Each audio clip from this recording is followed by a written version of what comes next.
예, 영화 럭키의 사운드 트랙으로 시작하는 신율의 뉴스 정면 승부 1부와 2부 한 주간의 정치 뉴스를 총정리해보는 주간 정치 매치인데요. 사실상은 오늘 있었던 일을 좀 정리해본다 이렇게 생각하시면 될 겁니다.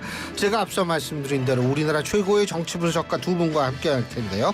한 분씩 소개해드리겠습니다. 유승찬 정치 컨설턴트 나와 계십니다. 안녕하십니까? 네, 안녕하세요. 시대정신연구소의 엄경영 소장이십니다. 어서 오십시오. 네, 안녕하세요. 예. 아니, 저는 오늘 점심 먹고 좀 이러고 있다가 깜짝 놀랐어요. 예? 그래가지고 이제 저걸 하는데 원래 저는 사실 섭외를 전혀 우리 작가님하고 우리 PD님들이 다 하시기 때문에 저는 안 하는데 이렇게 긴급한 일이 떨어지면 같이 도와야 되는 거 아니겠습니까? 저도 아주 정신이 하나도 없었습니다. 예. 그런데 야 이거 여기 그리고 이거 써있는데 안 읽었네. 3월부터는 두 분을 1부, 2부로 더욱 빨리 만나게 됐습니다. 이거 앞으로도 잘 부탁드립니다. 이거 빨리 빼먹을 뻔했네요. 큰일 날 뻔했습니다. 근데 지금 그 오늘 있었던 법원 결정. 다시 한번 말씀드리죠. 내란 우두머리 혐의를 받고 있는 윤석열 대통령의 구속 취소 청구를 인용한 것. 이거 어떻게 보십니까? 이 법원의 결정 어떻게 보세요? 자, 누구부터 말씀하실까요? 말씀하시죠. 네, 저는 엄경 소장님. 사필 규정이라고 생각합니다.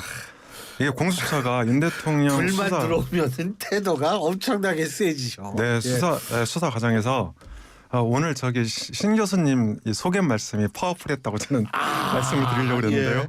아무튼 공수처가 수사 초기부터 이게 그 동네 구멍가게처럼 주먹구구식으로 했죠. 이렇게 말씀드리면 전국에 계신 동네 구멍가게가 이제 폄하했다고 화를 내실 수도 있는데요. 그런 부분은 먼저 사과를 드리고 그리고 이제 공수처가 보면 법원 쇼핑도 했고 나중에 또 뭐 영장 쇼핑도 했고 여러 가지 쇼핑을 하면서 이게 수사권도 없는 내란죄를 수사를 하면서 또 체포는 하청 체포 경찰을 동원해서 하청 체포까지 했죠. 그래서 급기야는 이게 이 구속 기간도 까먹고 이를 처리하면서 당연히 이 법원이 뭐죠? 이게 구속 취소 청구. 구속 취소 청구를 인용을 했는데 물론 이제 일주일 정도의 시간이 필요하죠. 그래서 검찰이 즉시 항고하지 않으면 이제 대통령이 구속이 취소돼서 관저로 이제 돌아가게 되는데 사실 이게 굉장히 엄청난 혼란을 동반할 수밖에 없습니다. 예를 들어서 만약에 헌법재판소에서 탄핵을 기각하면 아무 문제가 없는데 만약에 인용하게 되면 다시 구속영장을 재발부해야 되는 그런 상황에 처할 수도 있고요. 그리고 또 지지자들이 이제 어느 정도 안정을 찾고 있는데 다시 한남동이 엄청난 시위 집회로 몸살을 앓을 수도 있다. 그리고 대통령이 이제 이게 만약에 구속에서 풀려나서 관저로 돌아가게 되면 뭐 관저 정치 논란도 있고 헌법재판소라든지 내지는 법원을 오며 가며 엄청나게 많은 사람들이 이제 함께 이동하는 그런 이제 진풍경 그리고 이제 시민들의 고통이 따를 수가 있는 거죠. 그래서 저는 이 공수처장 오동훈 공수처장과 이게 그 심우정 검찰총장이 책임을 지고 당장 사퇴해야 된다고 생각합니다. 예. 이제 뭐 그렇게 확대 해석할 건 아닌 것 같고요. 저는 뭐 일단 그 구속 취소 결정에 대해서 저는 뭐 유감을 갖고 있고요. 그러니까 결정 사유의 핵심은 그 구속 기간이 만료된 상태에서 공소가 제기되었는지 여부를 판단한 거잖아요. 그게 지금 그 재판부 설명 자료 1번에 나와 있어요. 이 사안이. 그래서 이거를 날로 계산할 것이냐 시간으로 계산할 것이냐 지금은 사상 초유의 판단들을 하고 있는데 선례가 없다 그래요. 그 선례가 없는 판단들을 하고 있습니다. 그 선례가 없는 일을 왜 만들었냐 그러니까 이제 지금은 어쨌든 사상 초유의 일들이 벌어지고 있고 그다음에 뭐 직권남용죄 내란죄 뭐 이런 것들도 수사 주체를 둘러싼 논란들이 굉장히 많지 않았습니까? 예. 근데 이런 이 시간 문제를 가지고 내란 우두머리에 대해서 이렇게 경솔하게 구속 취소 판단을 내린 것에 대해서 저는 뭐 이 검찰이 저는 즉시 항고할 거라고 생각하고요. 예. 항고해서 항소심 판단을 좀 받아봐야 되지 않을까 이런 생각이 듭니다. 자, 지금 공수처 얘기 제가 두 가지만 더 여쭐 텐데 지금 한국일보가 오늘 단독으로 이 보도한 내용 보셨는지 모르겠습니다만 오늘이 3월 7일 맞죠? 04시 30분에 한국일보가 보도를 한 건데 뭐냐 하면 공수처가 윤석열 대통령 명시되어 있는 압수수색 영장을 서울중앙지법에 청구를 했다. 이런 기사가 지금 나왔는데 이게 그리고 또 하나는 뭐냐 하면 이 과거에 이 공수처장이죠. 이분이 이제 얘기하는 것이 25일 날, 그러니까 지난 2월 25일 날 국회 내란 국조특위 증인으로 출석했을 때 중앙지법에 영장을 청구할 때는 여러 피의자가 관련돼 있고 특히 그중에 이상민 피의자의 주소지가 강남구라서 서울중앙지법을 관할로 했다. 이후에 개별 피의자를 상대로 체포영장 청구를 했을 땐 다른 법원을 이용하게 됐다. 이 해명과 지금 이게 맞지 않는다는 거죠. 윤석열 대통령 단독으로만 영장을 쳤는데 중앙지법에 했다. 압수수색 영장을. 지금 이게 이제 한국일보 3월 7일 04시 30분에 올라온 기사인데 어떻게 보십니까? 네, 그러니까 이제 오늘 법원 판결도 공수처의 수사 재판 전반에 걸쳐서 문제 제기를 한 거죠. 근데 말씀하신 대로 한국일보가 보도한 그 기사를 저도 봤는데요. 그러니까 문제는 이제 이 중앙지법에 청구한 그 영장이 그러니까 기각이 된 거 아닙니까? 기각이 돼서 다시 이제 그 서부지법에 신청한 걸로 이제 신청했다는 거죠. 이렇게 이제 저는 해석을 하고 있는 건데, 근데 이거를 공수처가 밝히지 않았던 겁니다. 그러면 국회에서 오동훈 공수처장이 이를테면 위증을 한 거죠. 그러니까 그런 사실이 없고 이상민 장관만 중앙지법에 청구를 했다 이렇게 발언을 했기 때문에 물론 이제 그때 당시에 그러면 윤 대통령 영장에 대해서는 중앙지법에 청구했냐 안 했냐 이 질문이 있었는지는 이제 따져봐야겠지만 예. 맥락으로 보면은 이게 그렇지 않은 그러니까 그 위증을 한 거란 말이죠. 그래서 이것도 이제 위법한 예, 이 부분 제가 잠깐 좀 설명을 더 드리자면 이게 이제 그 서울중앙지법에 영장을 청구했어요. 압수수색 영장을 청구했던 것으로 드러났는데 이때 발부는 한 모양이에요. 서울중앙지법에 해당 영장을 발부는 했는데 형사소송법 110조가 뭐냐면 군사상 비밀 장소에 관한 압수수색 제한을 준수해야 한다라는 단서를 달았다는 거예요. 그래서 이게 이제 무산이 되고 이제 다시 서부지법에 뭐 청구를 하고 이렇게 됐는데 가장 중요한 거는 지금 엄 소장님이 말씀하신 대로 국회에서 좀 다른 얘기를 했다라는 부분이죠. 어떻게 보십니까? 네, 저도 뭐 그 문제에 대해서는 실체적인 진실이 좀 규명이 돼야 된다고 보고요. 근데 오늘 뭐 어쨌든 지금 대통령 그 구속 취소와 관련해서는 그런 뭐 공수처의 어떤 그런 절차상의 문제나 이런 것들이 적시되거나 제기되지는 않았어요.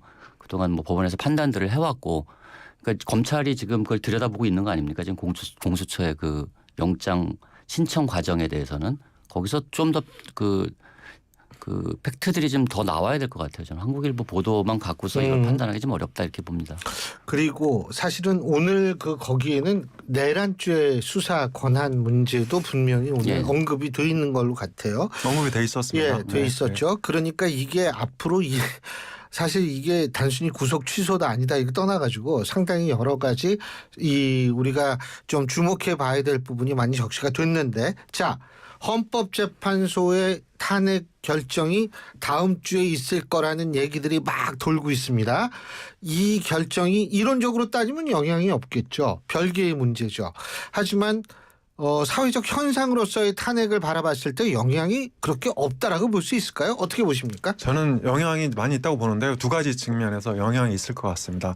일단 오늘 같은 경우 법원이 공수처나 검찰 수사 전반에 관한 또 이 절차에 관한 문제를 제기했거든요. 그러면 당장 헌법재판소에도 예를 들어서 한덕수 총리 탄핵 선고를 언제 할 거냐 이런 것들과 연관이 돼 있으면서 이게 그동안 헌재가 전반적으로 집행해 왔던 그런 12차 변론 부분에 대해서 다시 한번 점검할 수밖에 없는 그런 상황이고요. 그리고 오늘 법원에서는 윤 대통령이 내란죄에 대해서 인지하지 못했다 이렇게 그 지적을 했단 말이에요. 그러니까 물론 이제 그 헌재에서 다룬 것들이 내란죄보다는 이원 쪽에 집중이 돼 있었지만 사실은 이제 내란죄가 더 중대한 범죄 아닙니까? 그래서 이런 것들에 대해서 이게 그 헌재에서도 다시 그 면밀하게 검토를 해봐야 된다. 그래서 저는 당초에 이제 다음 주 뭐 금요일쯤 예상되는 윤 대통령 탄핵 선고가 오늘 이제 법원 판결 때문에 다소 지연될 수도 있다. 이렇게 봅니다. 한 일주일 정도 더 늦어질 수도 있다. 가능성도 있다. 이렇게 보고 있고요. 그리고 설사 이제 헌법재판소가 탄핵 선고에서 윤 대통령 파면 그러니까 탄핵소추안을 인용을 해서 파면을 하더라도 그러니까 국민들이 과연 헌재 판결에 대해서 얼마나 승복할 거냐. 이건 굉장히 또 다른 어떤 갈등의 요소를 오늘 그러니까 잉태한 거다 이렇게 생각을 합니다. 이제 저는 뭐 이게 헌재 판결에 영향이 있을 것 같지는 않고요. 이게 실제로 여긴 뭐 굉장히 이제 절차상의 문제들을 얘기한 것이지 헌재가 내란죄를 다툰 것도 아니고 대통령의 위헌 여부를 중점적으로 심리를 했기 때문에 거기 지금 5대 항목이 있잖아요. 그 계엄령이 적법했는지 그다음에 포고령의 그 뭐 국무회의가 뭐 적법성을 뭐 거기다가 뭐 그 국회에 군인을 침투한 것이 어떤지 거기에 영향이 있을 만한 판결은 없습니다. 그러니까 단지 이제 법원은 그 지금 뭐 법원도 사실은 이게 선례가 없는 판단을 하고 있는 건데 근데 이 구속 기간에 대한 판단을 검찰과 법원이 다르게 한 거잖아요. 지금 검찰은 구속 기간 안에 있었다. 근데 체포 적부심 신청 시간을 어떻게 산정할 것이니 어떻게 뺄 것이니 저도 뭐 이거 제가 뭐 법률 전문가도 아니고 아니 법률 전문가 아무도 없으니까 자세한 시간 계산을 할 수는 없지만 어쨌든 구속 기간이 만료된 상태에서 영장을 청구했기 때문에 아무튼 구속 취소 사유가 된다고 이제 인정한 거잖아요. 헌재 그 법원이 오늘. 근데 이것이 뭐 헌재 판결에 영향을 미치지는 않을 것 같고요. 그 헌재 판결은 뭐 저는 다음 주 중에 나온다는 의견들이 많은데 뭐 일주일 정도 더 늦어질 수도 있겠죠. 근데 이것이 뭐 이 오늘 판단을 다시 재심리하거나 이것 때문에 그럴 만한 사유는 오늘 뭐 그 구속 취소 내용에 포함되지 않고 있다 이렇게 봅니다. 근데 뭐 어쨌든 공수처가 지금 이게 이 검찰이 이제 이 소위 말하는 구속 취소 청구를 인용을 했는데 이걸 다시 항고를 한다 하더라도 이게 해야 되느냐 말아야 되느냐 고민이 있다라는 기사를 봤어요. 왜? 공수처가 한 거기 때문에. 근데 이게 이 윤석열 단독으로만 피의자로 적시는 압수수색 영장 서울지법에 청구를 했는데 공수처는 또 이렇게 얘기를 합니다. 표제부 대표 피의자로 윤 대통령이 명시됐을 뿐 아마 이게 조지호 전 경찰청장인 것 같은데 조지호 전 청장이나 이런 공모범죄에 대한 영장이기 때문에 이 공수처는 경찰이 신청한 영장이고 일관적으로 서울중앙지법에 청구한다 이렇게 얘기를 했다고 하는데 어쨌든 공수처가 지금 자꾸 이렇게 얘기를 하는 것 자체가 이 국민들이 바라볼 때 과연 이걸 어떻게 바라볼까도 본인들이 한번 생각했으면 좋겠다는 생각이 듭니다. 아유 정신없네. 자 그러면 이 얘기도 윤석열 대통령의 내란 혐의 재판과 관련돼 있는 것 그리고 이 헌법재판소의 이 심리 과정에서도 관계가 있는 그 내용이니까 요것도 해보죠. 자, 첫 번째 매치 들어가 봅니다. 곽종근 양심선언 논란 탄핵 찬반 여론에 영향 미친다? 안 미친다.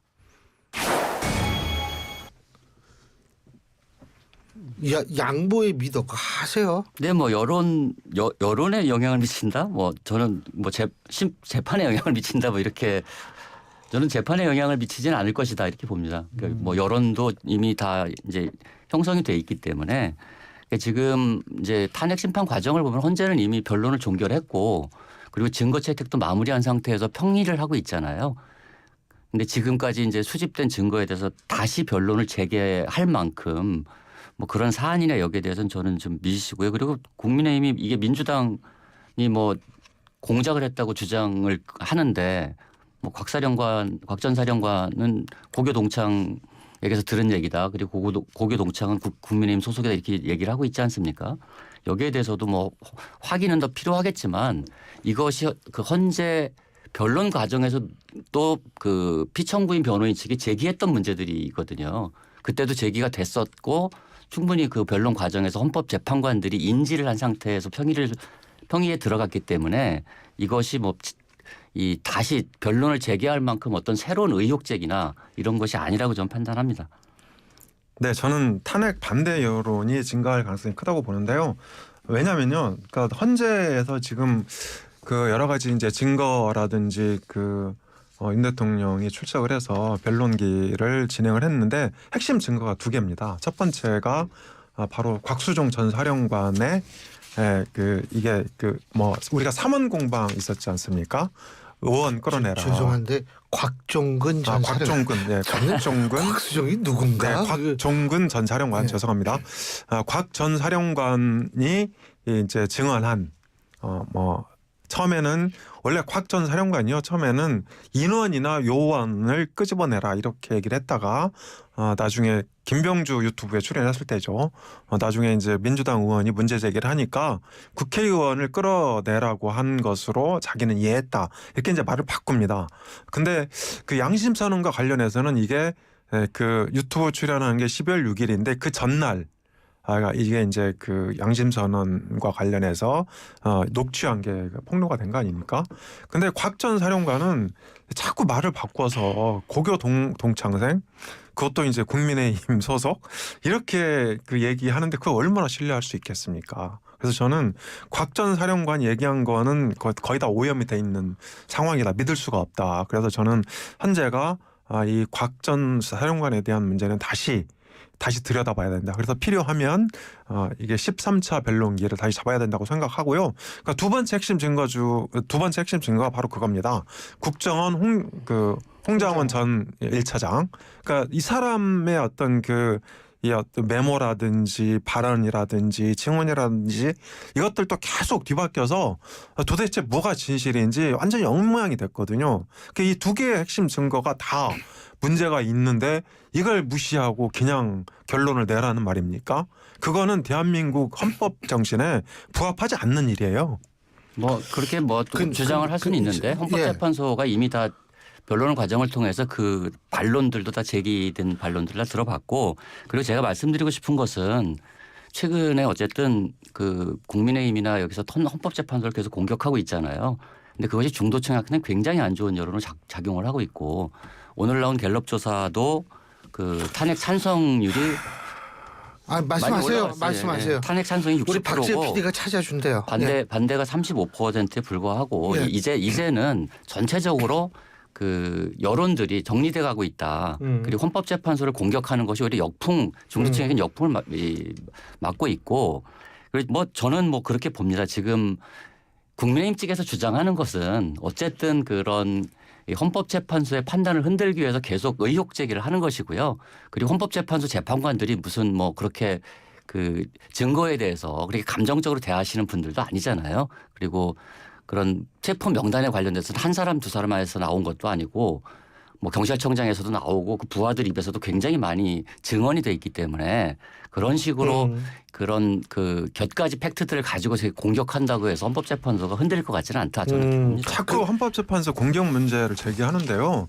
대한민국에 성역은 없습니다. 우리가 지금 현직 대통령도 끌어내리고 있는데 왜 헌법재판소에 대해서 비판을 못합니까? 문제가 있으면 비판해야죠. 비판을 못하십니까? 그래서 계속 비판하고 있잖아요. 지금 비판하고 있고 비판하는 걸 비판하는 것도 자유잖아요. 아니 근데 제가 지금 문제 제기하고 있는 거잖아요. 처단하라는 건 비판입니까 아닙니까? 제가 헌법재판관 이름을 들어서 처단하라고 국민의힘 의원이 광장에서 얘기하는 건 비판입니까 아닙니까? 국민의힘 의원이 얘기한 건 아니고 김용현 전 장관의 편지를 읽는 과정에서 처단이라는 단어가 등장을 그래서 했죠. 제가 이제 반박하는 겁니다. 그러니까 유 대표님 되게 부드러운 건 맞으신데 가끔 제가 말한 거를 이상하게 비꼬아요. 예를 들어서 제가 지난번에도 한국갤럽 이런 문제가 있다. 그런데 한국갤럽을 나쁘다고 제가 봤다는 거예요. 이번도 그렇습니다. 저는 헌법재판소를 처단하라고 한 적이 없어요. 문제가 있으면 정당하게 문제 제기하고 비판해야 된다. 이번에 헌법재판소가 얼마나 많은 불공정 논란을 쌓았습니까? 그리고 헌법재판소가 지난번 박근혜 대통령 탄핵에도 재판관들이 만장일치 뒤에 다 숨은 거잖아요. 우리는 이런 문제에 대해서 문제 제기해야 돼요. 그래야 민주주의가 예. 발전하는 겁니다. 예. 아시겠어요? 자, 지금 근데 여기에서의 사실 핵심은 제가 여쭤보고 싶은 게 뭐냐면 양심 선언을 누가 권유를 했느냐 이거 뭐 고등학교 동창이 할 수 있죠. 야 너 그거 어떡하냐. 여기서의 핵심은 뭐냐면 사실은 그 전에 얘들이 계엄으로 엮으려고 한다라는 단어가 전 굉장히 중요하다고 봐요. 고등학교 동창들이 곽전사령관을 계엄으로 저 내란으로 엮는다라는 단어는 성립이 안 되잖아요.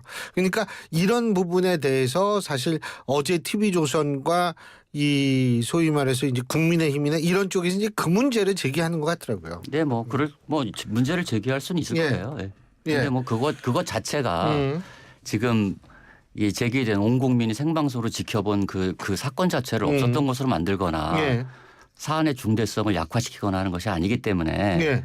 저는 이제 그 지금 변론이 종결되고 평의도 저는 마무리 단계에 와 있다고 보거든요.